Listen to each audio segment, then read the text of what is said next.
Hello, and welcome to Full Steam, where I'm playing through my entire Steam library in random order to finally deal with my backlog and rediscover some old favorites that I've played before, including 80 Days, which is today's game.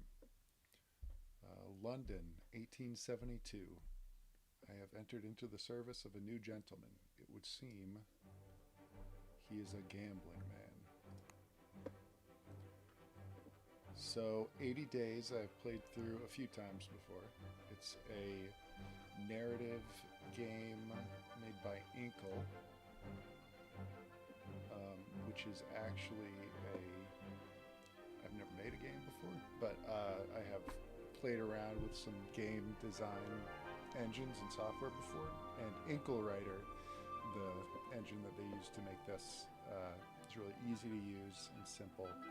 Actually, choice trees based system. It's been a few years since I played this, so I can't remember exactly what I've done in my previous runs. So give it another shot. London. Begin.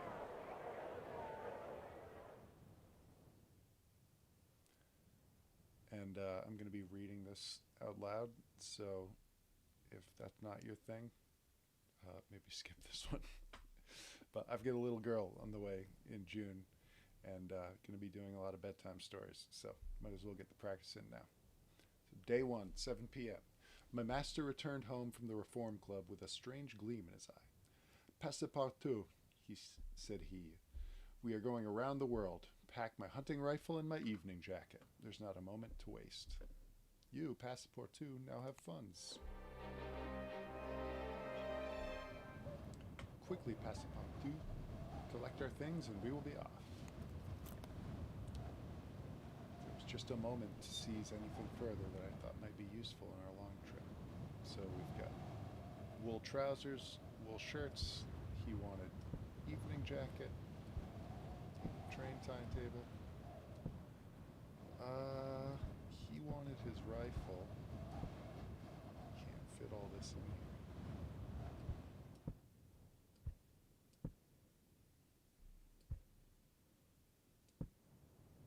Which would be, well, those are the things he wanted. I need a timetable. So, let's do that. Timetables will be of great assistance when planning our route. So we gotta go east around the world. What's this?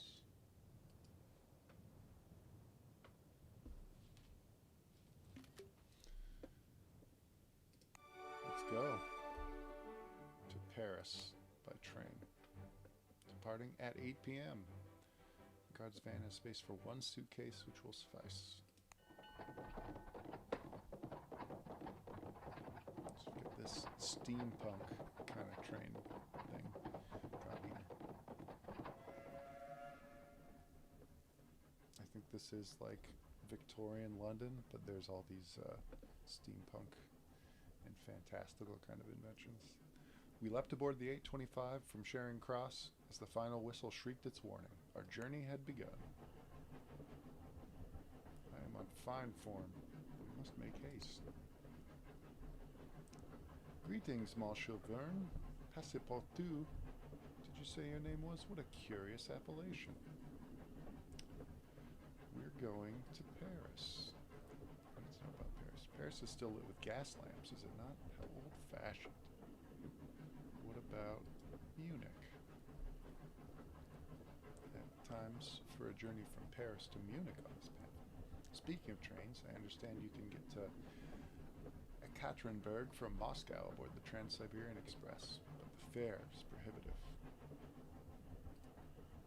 Do tell me more about Ekaterinburg. I think it's true that some buyers will pay well for hunting rifles from Ekaterinburg, but answer me this. Tell me, do you enjoy romances? Sure. Most diverting. I despise them. I have no time for inventions and fantasies.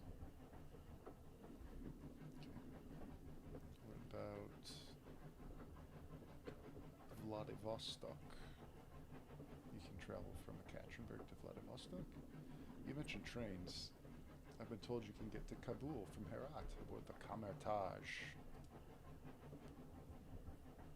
So you can pick up saffron crocuses in Kabul. They'll sell for a fortune in Calcutta. About Baghdad. To ask my secretary. You can buy ancient artifacts in Baghdad that will sell for a fortune in Bandar Abbas.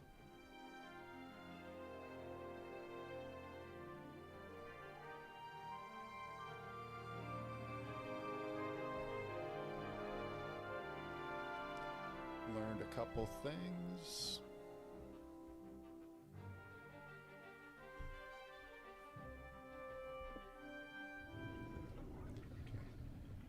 The Amphitrite Express rattled along the narrow gauge rails to Dover, where its fins extended and it plunged directly into the channel.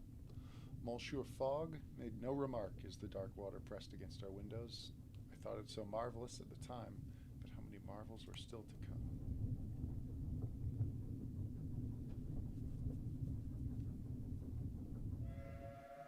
Splashed up onto the rails at Calais and closed the remaining miles to Paris-Gare du Nord quickly. According to today's paper, Monsieur Fogg remarked, the Orient Express now runs as far as Bucharest.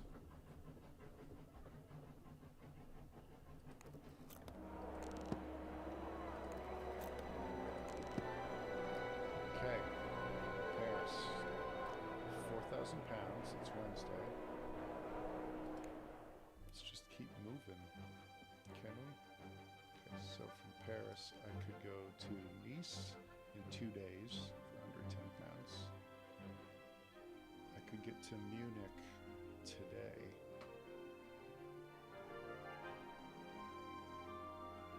Let's go through Munich to Vienna. Oh, the Orient Express. Can I just take this all the way to the Far East?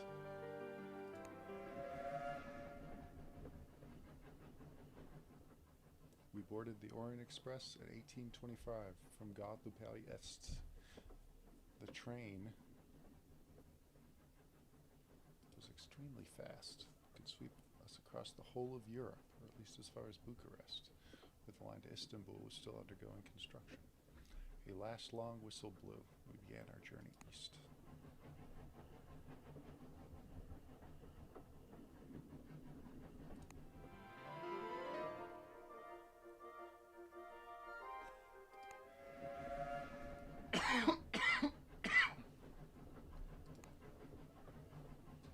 Greetings, Monsieur.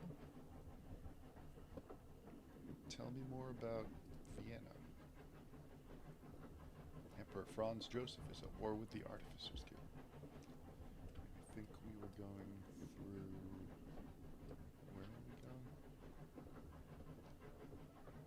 Bucharest. One can travel this way to Bucharest, I understand. Speaking of trains, I understand Ekaterinburg can be reached from Astrakhan aboard the freight train. The journey is a tired one.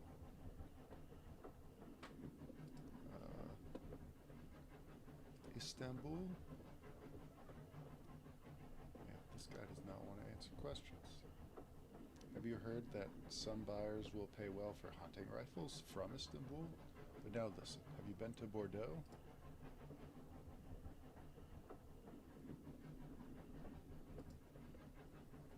Is it possible to travel from Bucharest to Odessa? I believe so. One can travel aboard the freight train from Bucharest to Odessa. Tell me more about Odessa. Pay well for hunting rifles from Odessa.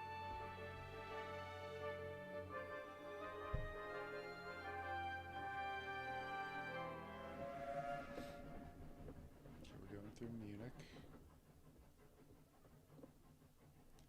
My master wished to be undisturbed, so as we left Paris, I left him and went to explore the train. It was a delightful dining car, an observation deck forward by the replacement of an entire compartment with an open glass cube. I stood there watching the scenery flash past, and as I stood, a portly gentleman with a quivering, luxuriant mustache struggled by carrying several trunks. I offered him my aid, and he introduced himself after a shower of thanks. Henri de Blowitz, foreign correspondent of The Times. I introduced myself in return. My name is Passepartout, and my master and I are going around the world. Then I wish you luck, he replied. He patted his breast pocket. The stories that you hear, it seems everywhere is on the brink of one revolution or another. Everywhere there is progress, but who will count the cost? It sounds most ominous. Does it? He replied with a beaming smile. Well, I am a journalist. It's my duty to make omens. Good day to you. With that, he clapped me on the shoulder and headed off in the direction of the dining car. I followed him and found a few groups of people talking quietly. I sat with the Blowitts, and we passed an awkward few hours as he drank his way through cup after cup of coffee and talked of nothing but his tailor. I left him politely, returned to Monsieur Fogg, who, to my surprise, looked up from his paper at me. What did you learn? He inquired. I told him of the observation car, but he showed no interest in his designer function. He was, however, interested in the Blowitts. Could he tell you much of the journey ahead? Every detail may be important to us. I'll find out what I can.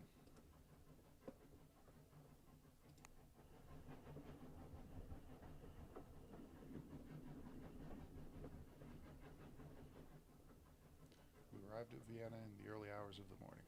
The customs officials insisted on searching our bags for, of all things, artificing tools. I queried the official. Foreigners are forbidden from making automata within the borders of the Austro-Hungarian Empire.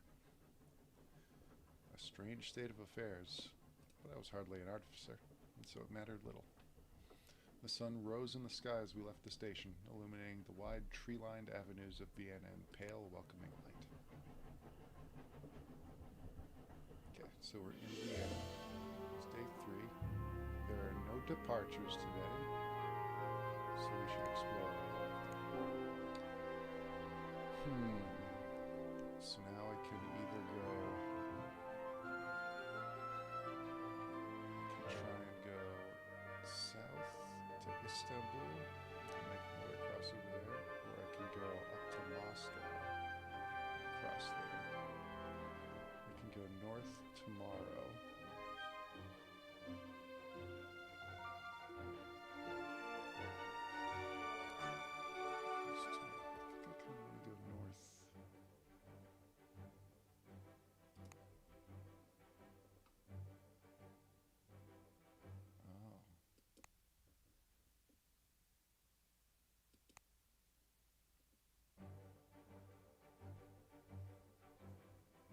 So pay twice as much. I can get there at 10 a.m.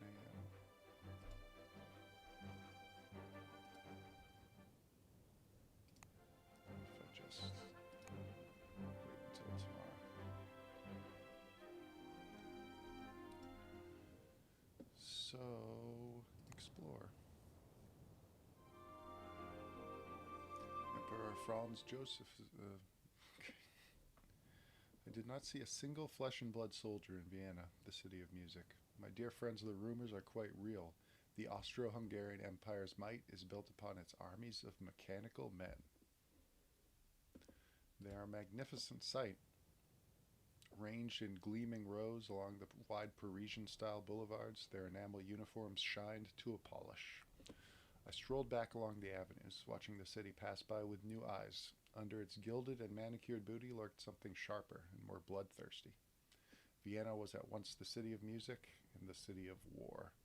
Your character is now steadfast. Okay. So it's the next morning, so I should be able to jump on this train.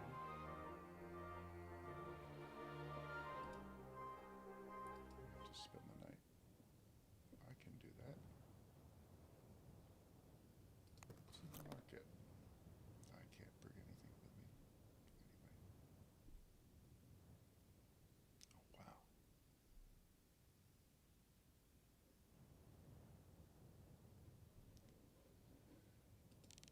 So, what's my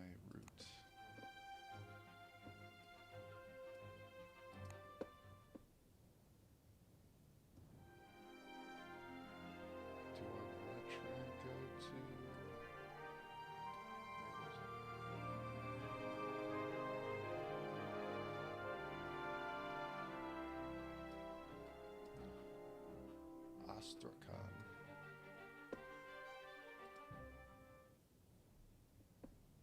No. Passed the night in Vienna. Found a room at the newly opened Hotel Imperial in a suite built for Duke Philip of Württemberg's maidservant. The view along the Ringstraße was impressive. And as I looked, I saw lines and lines of mechanical soldiers marching along the road. The people of the city were moving quickly out of their path. At their rear marched a group of musicians who played the strangest tune, all discord and atonality, a cruel and sour sound. I went to follow them, curious as to the meaning of these late-night maneuvers. The night air had a chill, but of course that did not trouble the fleshless army, who marched in lockstep fashion. Their path took them to the train station, where they halted a moment, then began to file inside. I was more curious than ever. A musician at the back of the procession caught my eye. I beckoned him over. "What do you want?" "What is this procession?" I demanded. "War is coming," the man replied. "We must prepare our borders. We are taking the train to Belgrade. Now get going before the soldiers see you." The threat was clear. I ran down a side alley, over a wall, and then limped my way back to the hotel in Monsieur Fogg, to whom I explained everything. Much to his displeasure, I thought he wanted to know everything.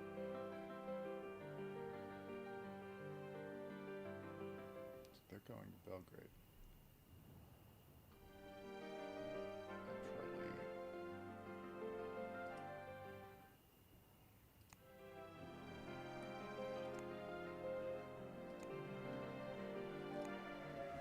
Go the other direction, from where the war is. It was not the Orient Express that took us northeast from Vienna towards Warsaw. That train traveled to exotic locations. We were destined for the gloomy cold of the north, into the paws of the bear of Russia. I fell into conversation with a Russian gentleman who, as he told me at great length, was making the long journey back to Vladivostok via Moscow and the Trans-Siberian Express. I asked him about the Trans-Siberian, and his ruddy face lit up. "Now there is a train," he enthused, warming to the subject. "It is capable of lifting off and levitating at higher speeds. The Tsar keeps it slow on purpose because he does not quite trust it." The train juddered. I asked him about Moscow, and he shrugged. "A nice enough city to pass through, but not one to stay in. Too easy to offend the Tsar and his loyalists there." He bid me farewell, and I returned to my compartment.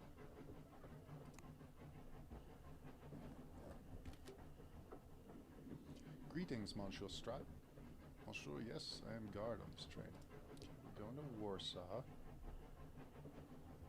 Interested that you can sail aboard the Baltic ferry from Warsaw to Stockholm. Kind of the wrong direction, but what if I were going from Warsaw to Minsk? Prague? There's an old lady who's lost a dog. Yeah, I saw the dog. I'm really into these conversations. I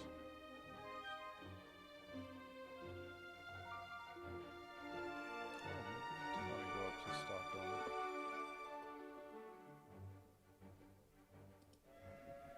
The train itself was comfortable enough and fast. We arrived in Warsaw before nightfall.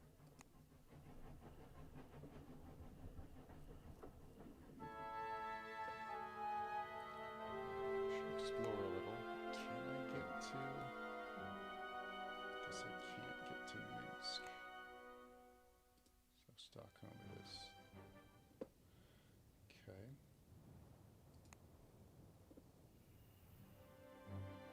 I can get to Minsk. Going out in the day, I encountered an incredible creature, as tall as a house, with wide swinging metal arms, like a rampaging giant. I stared, gawping, as this terrible machine stomped from foot to foot, slowly rotating. And then I saw that in its chest was a man, using levers and switches to operate the colossal device. It was a gigantic walking exoskeleton. I waved to him, and he looked down, tipped his cloth hat. "How does it work?" There are 2 levers for each hand, and they work on ball sockets. I'd let you try, sir, but I must get on with my work. You safe up there? Absolutely. You're more at risk down there. He pulled a lever and the machine drew back a massive arm. What is this thing? It's a kadunki from Novorossiysk.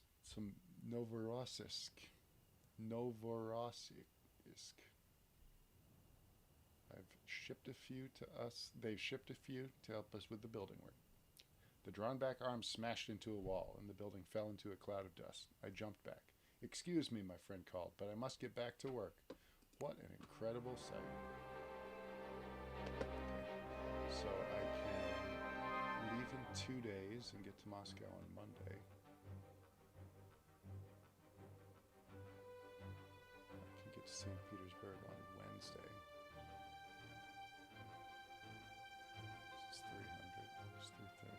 Okay, so this is less expensive and faster.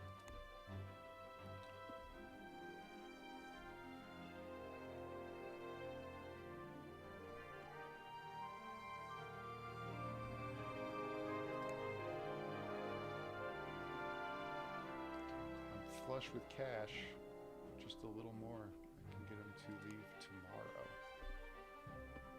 Okay.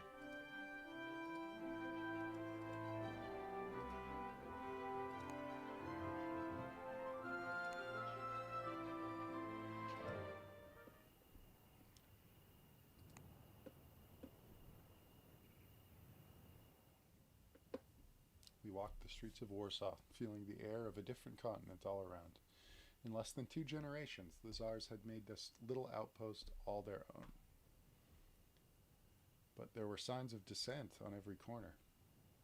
For on every building project in the city, there were glued pamphlets declaring the Russians to be dogs, fiends, and Philistines. We walked further, however, and saw no disturbances. It seems all the revolutionary types have been probably rounded up and shot. In fact, our hostelier told us later that the pamphlets themselves are produced by machines, buried by the rebels during the Troubles. No one has yet found them to switch them off. Whose this is?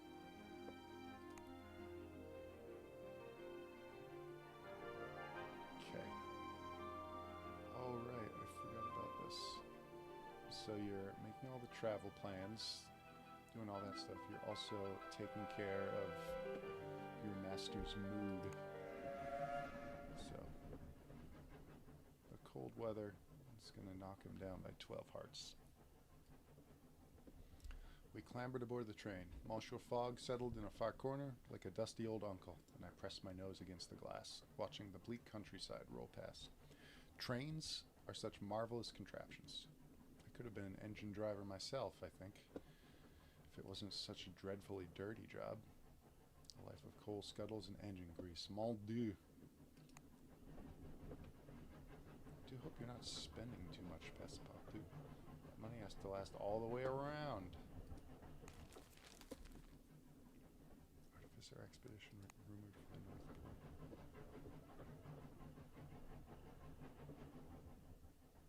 We arrived at Minsk after nightfall and quickly disembarked, rather than spending the night on this train. There seem to be no departures we should explore. We can't explore because it's the middle of the night, so we'll stay in the hotel. A very cold newspaper man offered me a sip of Turkish coffee at a tram shop in Minsk. My father was French. My grandfather was French, he said blandly. Then we are compatriots. I toasted him with my ceramic tumbler. I do not think so. He spat onto the ground vehemently. I did not know him. He was one of Napoleon's soldiers. Minsk was occupied by the Grande Armée during the invasion. He did not speak in a particularly accusative tone, but any words I tried to say in reply coagulated at the back of my throat. Ah, I managed to choke out. An unfortunate business. Yes, war is an unfortunate business. And yet, I am here. So there's that. He gestured with his cup. You are traveling? We'll cross from Russia to Japan. He gave me a downturned smile. Vladivostok is closed. You'll have more luck going through China, unless you're military. Okay, thanks for the advice. He narrowed his eyes at me. Our tram wheezed into the stop, and the conductor opened the doors. The newspaper man boarded. Enjoy your coffee, he added, without looking in my direction. I decided to wait for the next tram. My dreams that night were haunted by cavalry and cannon and soldiers with smiles like sabers. Okay. This departs at 10 p.m., so I do have time to explore. There's Moscow, Katmandu, Irkutsk, Vladivostok. Okay, so I'm gonna have to change before Vladivostok, but I can get most of the way there, I think. Okay, that's departing at 10, then I have time to explore.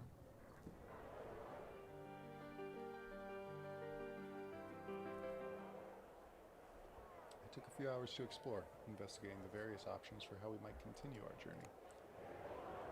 Okay. So I want to go through Moscow.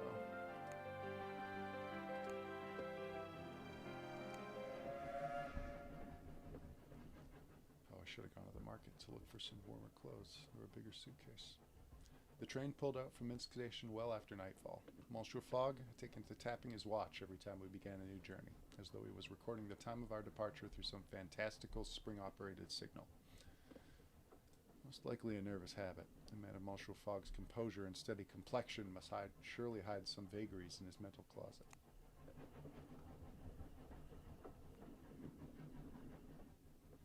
There was little time to do anything before total darkness enveloped the train. Right, you can take care of Fogg. Oh, man. Hey, I'm doing a good job, I think. We're already in Moscow. Morning came, and we were still crossing the Russian countryside, the train moving on its slow and steady way. I spent the time waiting on my master's needs, keeping him comfortable, and he perked up rapidly. Finally, we pulled into the stone edifice that was Moscow Station and disembarked.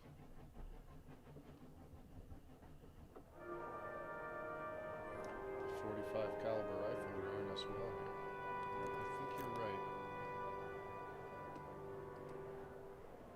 It's 8.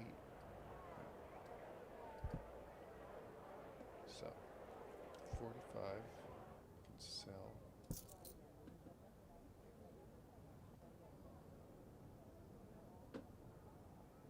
Some fur-lined boots would help him stay more comfortable. And this.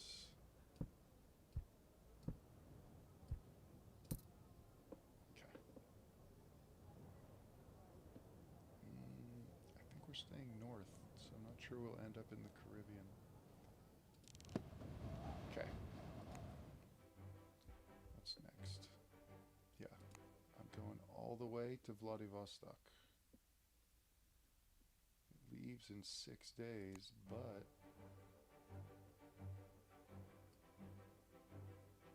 what if I were to go to here instead?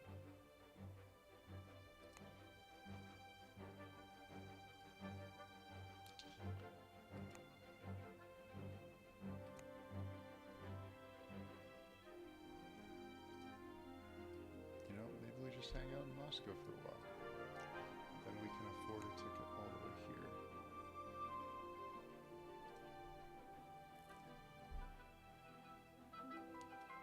Six days. That is a while. Maybe I can find other routes. Moscow was not a comfortable city for a Frenchman. A local composer had just written a piece people were calling the 1812 Overture, commemorating the Russian victory over Napoleon's invading Grand Armée that fateful year. Patriotic passions were at a fever pitch, so I stayed very sensibly indoors. Alas, my friends, my solitude was quickly interrupted by an officious rap on the door. 2 men in clothes so plain that they were most certainly police officers inviting themselves in. The new Tsar was a paranoid sort, so it was said. But who could blame him, having personally witnessed his father's assassination as a young man? My luck, it seemed, had deserted me, so I resolved to make my own. They asked me my name and purpose, and I answered deferentially, keeping to the truth, not raising my eyes from the floor. They seemed skeptical about our journey, and I could not blame them. Anyone with half a brain in his head would wonder at our breakneck journey around the world. At length they nodded. One removed a curious monocle and placed it into his pocket. It seems you are truthful. Crazy, but truthful. Why you travel through Russia we do not understand. Perhaps you're heading for Vladivostok? We've considered it. Vladivostok is closed to all but military personnel. If you're thinking of going that way, choose again. They proceeded to rummage through our cases, tossing our possessions in all directions, but evidently finding nothing of interest. Do not stay in Moscow too long. Russian air does not suit Frenchmen. I took their warning to heart, and quite looked forward to departing the Tsarist capital. Your character is now steadfast.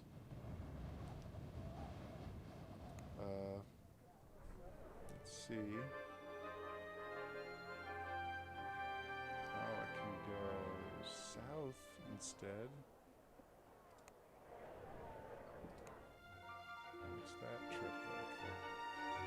Oh, I don't even know if it departs in 2 days and then swings back up. So what I can do is go to the bank. Do a visit to the bank. I regarded the bank as we entered. It was a palace of stone and shimmering marble floors with beautiful windows, fountains, and plants. You wish to withdraw funds? Yeah, let's get $3,000 in 3 days.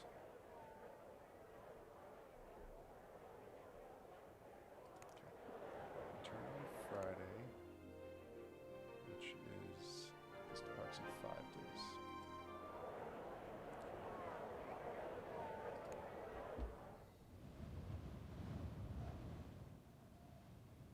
Another 2 days to wait for our transfer of funds. So we made ourselves comfortable and waited.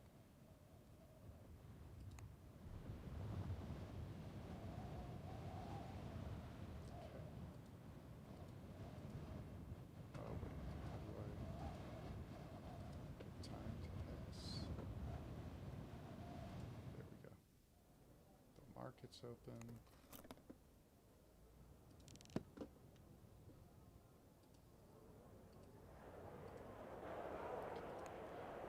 Funds. Ready to proceed. Okay, now we're flush with cash, so we can leave tomorrow.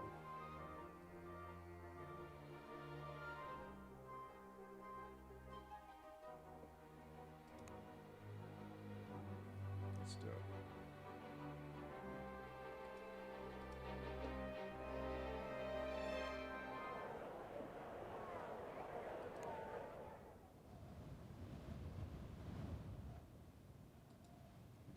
Of the day, I ran a few errands for the hotelier, earning 58 pounds. Okay, now the long trip, not to Vladivostok, one stop short.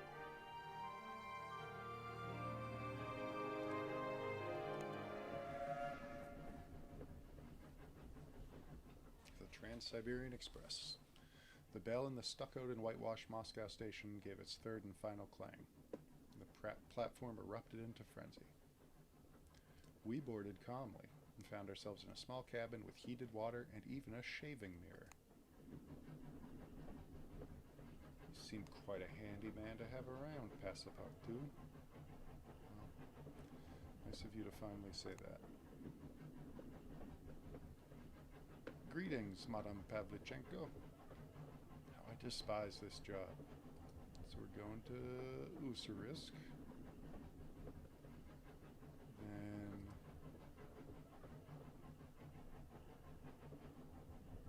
we can get to Vladivostok, but we don't want to be there, I guess.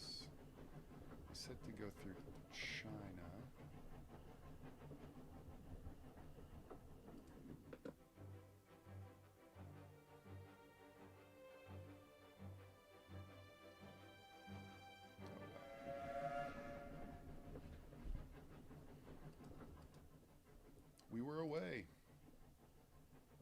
remembered the advice from the man on the train to Warsaw, that the Trans-Siberian was capable of higher speeds than it was admitted, and determined to find a way to the engine car to talk to the driver. I paid him £30, which he accepted, though when I began to discuss the train's speed, he slipped away, thanking me for the tip. My bed that night swayed along with the motion of the train, and Moscow to Karamskaya was a journey of over 5,000 miles. We had only just begun.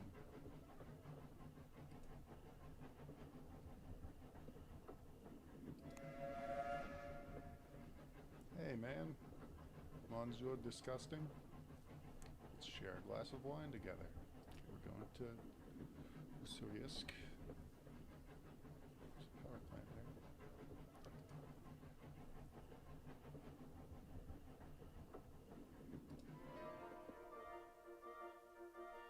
Gotta get all the way across America too. Our fellow passengers were a mix of convicts, political radicals, prospectors, businessmen, and military officers. In the midst of this was a young lady, Rosa, modishly dressed in a rich military-style jacket and fur toque. I made her acquaintance, only too easily. She was desperate for a sympathetic ear and told me her great secret. She had fallen in love with a peasant boy in 4th class named Jake, by which I understood that they had shared a glance of extreme passion in the baggage car. Ah, to be so young again. I resolved to keep an eye on their burgeoning locomotive romance. We crossed the Volga in the early afternoon, crawling slowly over a bridge perched on high stone pillars. It was a muddy, sluggish river, clogged with floating islands of rafts and large steamers bound for the Caspian Sea. I could just hear the lilting, rhythmic oar-beating songs of the Volga boatmen over the whistle of steamboats.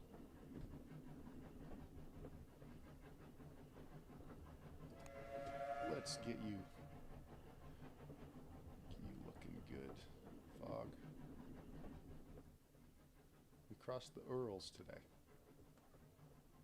At the risk of sounding like a jaded traveler, I must admit they were hardly magnificent. A heaving up of earth and forested hills for a few hundred miles, we stopped for an hour at Ekaterinburg, where I spotted the young lady slipping off to 4th class. Her worried mama followed soon after, demanding whether anyone had seen her daughter, Rosa.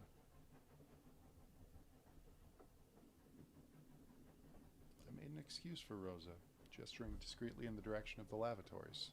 They were mixed-sex conveniences, and a cause of much inconvenience, truth be told. Her mama was convinced, and settled down to her luncheon with gusto. Rosa returned a half-hour hence, cheeks flushed, but otherwise unharmed. She cast me a grateful glance. I could only hope her little amour would not blossom into outright scandal. Alright, Fog, let's get your hair brushed. Time on board trains takes on a meditative quality. I visited the library car and met Goland, the daughter of a Mongol chieftain, who was poring over a thick volume of algebra. I lamented my lack of mathematical skill aloud, and she laughed. I must study algebra if I am to be an engineer in the Imperial Army of Russia. I wish to leave behind my ancestors' warrior past. But you have a glorious history, I replied aghast. She turned a page. A glorious history for men, for war. I am going to make my own history. She folded the book closed. You have traveled, monsieur. They call us barbarians, don't they? Who are they? What do they matter? Demanded with fine rhetoric and spirit. Your life is yours. She leaned forward, eyes shining. Truth is, there's a lot more going on in my country than most outsiders know. We are growing fast as a people.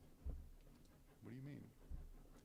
This is the age of progress, she replied, tapping her books, of systems and of thermodynamics. In my people, we have discovered some very interesting things. I was intrigued and leant forward to hear more, but the girl shook her head. I won't tell you, she said and laughed. I will show you tomorrow night on the deck. People will talk, amused, but smiled to show I was not discouraged. We conversed until supper, and she presented me with her family's sulde, a Mongolian horsetail banner. I do not have any need of my past, where I'm going. You have it. Do with it what you will. character is now well healed. I'm trying to make haste, Fog. It's just, we can only go as fast as the train. Omsk today. We decanted a full score of British, Dutch, and German merchants, and took on more military officers who cleared an entire first-class carriage for the use of a mysterious couple. I caught a brief glimpse of the woman behind the bristle of bayonets. I was fairly overset with curiosity, but it would be several days before I encountered the couple again. The hour grew late, and my meeting with Golan the mathematician approached. Monsieur Fogg watched my bustling about our cabin with suspicion. You look as though you're planning an escape, he remarked. I'm meeting someone. Monsieur Fogg's eyebrow twitched in that manner of his, but he said nothing, returning to his newspaper. I breathed a sigh of relief and hurried from the cabin to meet Golan on the viewing platform of the train. You came, she said. I'm glad. As am I. She looked at my eyes for a moment, then smiled quickly. Taking my hand, she walked along the edge of the rail, the wind tugging her hair into a wild dance. The train's lamp was a single candle in an endless night. Lifting my hand past her cheek, she pointed my finger out to the desert. There. I saw nothing except evening stars. I shook my head, and Golan laughed. There, she exclaimed. How many stars do you know that move? And she was right. One gleaming dot on the dark horizon was lifting upwards. Golan squeezed my hand. That star is the Garuda launching, she replied. It flies at night to keep it a secret, but now you know it. What is the Garuda? The world has been made small by airships. They pull everyone closer together, but our Garuda is faster still. It will turn this world into a single teeming city, and Urgo will be at this new world's heart. It sounds most formidable. Now you see why I am studying, she replied. Everything about this new world will be different, and I will help shape it. You will rise like that star, flatterer. Her dark eyes flashed with hot anger. A moment later, she stood on her tiptoes and leaned forward. Out there, on the deck of that remarkable train, with the endless Russian night bitterly cold, the Lady of the Steppes kissed me. Oh my. You're a singularly poor valet. Well, I made out on this train trip. Rosa absconded once again, and her mother caused quite a ruckus in the breakfast car. Apparently the girl is affianced to a rich, rather stiff-looking German merchant who boarded at Omsk. I predict this comedy of errors will come to no happy end. As the sun set over the taiga, Monsieur Fogg expressed a mild boredom with the monotonous view from the carriage windows. My own feelings were quite different as I stared across that wild view, a view I liked so much that once night had fallen, I went to stretch my legs on the viewing platform for the second night in a row. Was she there?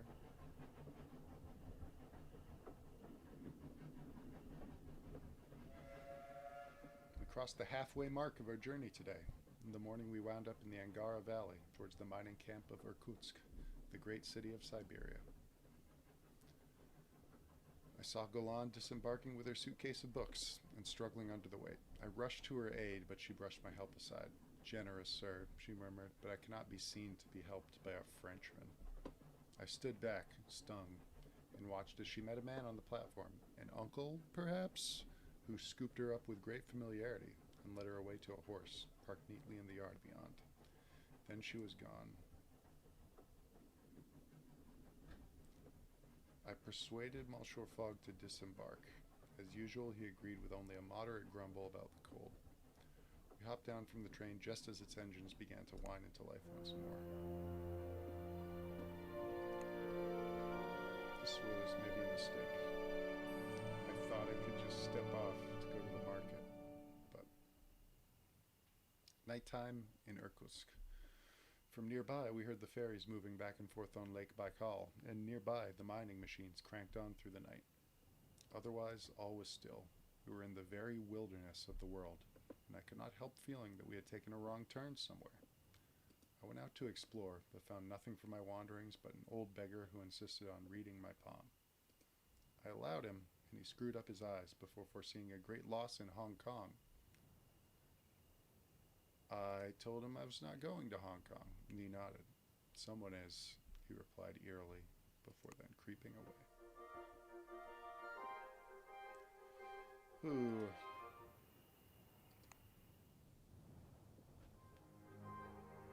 Okay, I can take another way that does not go to Vladivostok. Oh, this is what I wanted to do, go through China. Irkutsk was a surprisingly beautiful town, and packed with so many churches that one could not look up at any street corner without seeing a dome or steeple.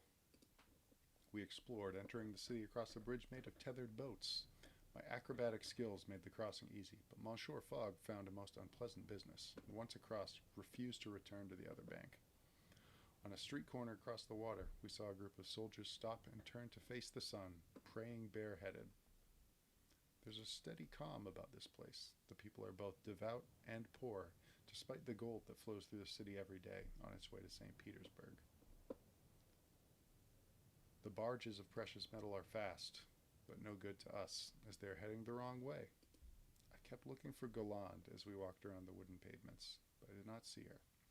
I supposed that she had been whisked away by horse caravan to the deserts to the south.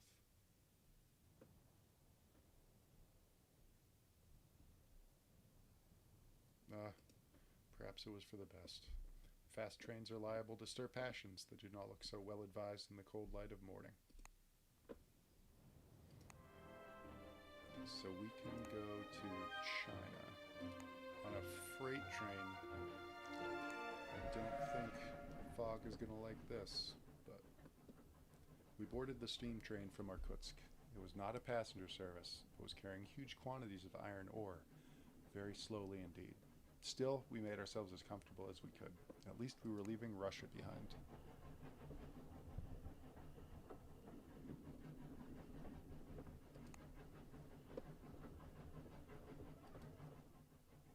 It felt as though we were the only passengers aboard.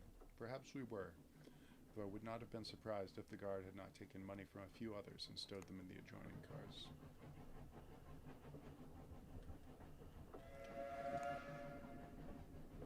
Feel you need to distract me, man. The train swept on through endless countryside, getting faster hour by hour as it burnt through some of the stocks of coal it carried. We passed the time in comfortable silence, relaxing as best we could and recovering from our various exertions. Evening drew in and the train thundered on, steamingly without thought of pause.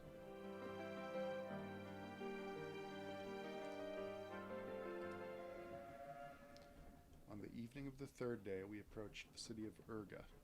We had been told nothing about stopping here, and had tickets to Beijing. There seemed to be no reason to change our plans, so we stayed aboard. An hour went by, perhaps we were refueled, then we were off once more, rattling away through the bleak, empty steppes.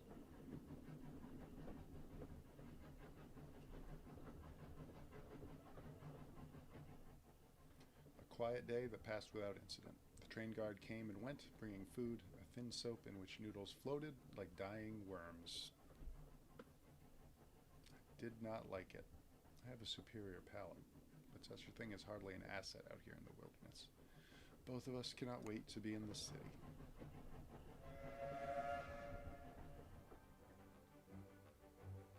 Beijing.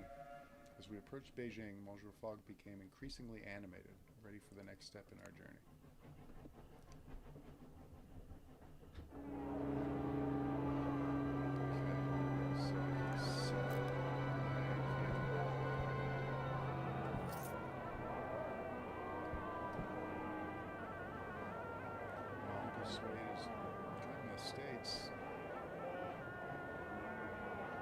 Seasickness tablets, mustard spices, Milky Ridge.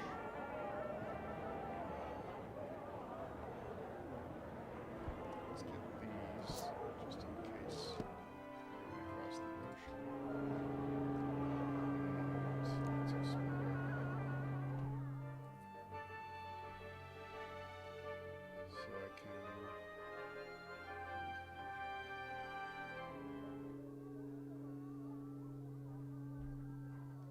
airships sailing across the Beijing sky, nor any evidence of electrification, even in the richer areas, where a few exceptions to the rule might have been expected. However, I did see a few devices, animated metal and jade dragons perched on the gables of imperial buildings, breathing curls of steam vapor and flapping their enamel feather wings. Furthermore, I was lucky enough to catch a performance of the famed Suishi opera, the cast consisting entirely of hydraulic elegances, automata by another name. No other nation boasted such a tradition. Though the Artificers Guild manufactured the bodies and mainsprings of the performers, their complex facial mechanisms were built by imperial artisans in strict secrecy. But the opera itself, my friends, it was not to my taste. It was a thing of great beauty. I forgot that the performers were fashioned from bath and iron, that their eyes were polished onyx, that their lips were gently glazed porcelain. I saw only the purity of their movements. We were guests of a Manchu court official who clearly believed us to be spies or troublemakers of some nature, despite my innocent expression, which was wearing rather false after so many international escapades. As we departed the auditorium, I slipped away from our hosts and went backstage. My friends, I assure you, only a fraction of the theatrical dramatics take place on stage. My progress was quickly barred by a stage manager wearing a carved jade hairpin and an irate expression. "What are you doing here?" "I wish to congratulate the automats on their performance," I said smoothly. The stage manager looked slightly bemused. "They're rehearsing now, but come with me." She took me through a narrow corridor to the dressing rooms, where flesh and blood actors were sitting across from automata, miming expressions and gestures. The automatons watched with onyx eyes and mimicked them exactly. Do you each teach one automata?" I asked. One of the actors shook his head and swapped places with his companion as proof. "No single actor is perfect. But if we each teach them our most perfect gesture, our most prized ability, then perhaps these Suishi will achieve true perfection." "Do you not resent them?" I asked. "How can I resent such mastery of art?" the actor asked, reaching out to stroke the automaton's pale cheek. "The performers you saw tonight are 100 years old. They will have eternity to practice their craft. My friends, let me assure you, their beauty was more than mere practice." I made my way back to my lodgings and met up with Monsieur Fogg. A pair of opium addicts were slumped in the alley, faces blankly blissful despite the emaciation of their limbs. I turned my face away, but could not burn the damning sight from my mind. It infected all my memories of the splendor of Beijing. Where to next? So if I go down to Hong Kong, I might have to see. There's no other way, unless there's another way out of Beijing to Pyongyang. Let's wait a day. As night fell, I afforded my master every service. There, he's doing well. Oh, I can't explore. I guess Hong Kong it is.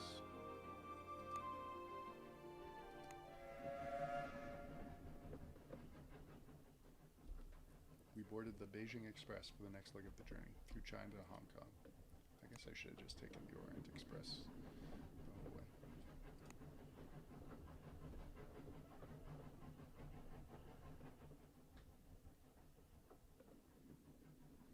From Beijing to Hong Kong with another 1,000 miles, the train line took a clever route that avoided most of the large towns entirely, running without stopping by the shortest route possible.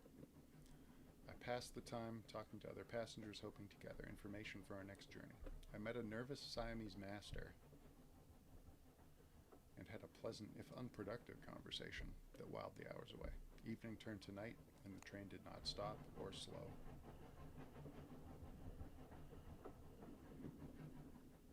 The countryside fell away to be replaced by busy, bustling worker towns.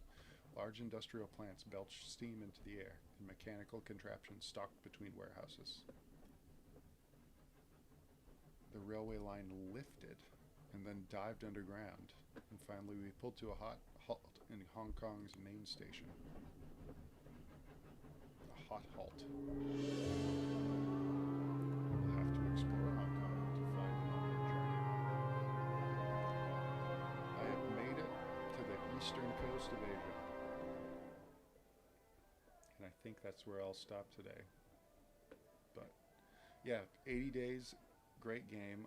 I think I've probably played it around the whole world. I think there might be some, I can't remember if there's any other endings besides getting all the way around the world. But I think I've done it half a dozen times. I'm not sure I ever went through Russia to Hong Kong. And I don't think I ever kissed that girl on the train. So, you know, seems kind of like a simple game with a lot of text, but it's just so deep, and they've built all these routes of different ways you can go. So, really cool, really always great to go back to. And that's 80 days. So come back tomorrow and see where this full steam journey takes me then with another random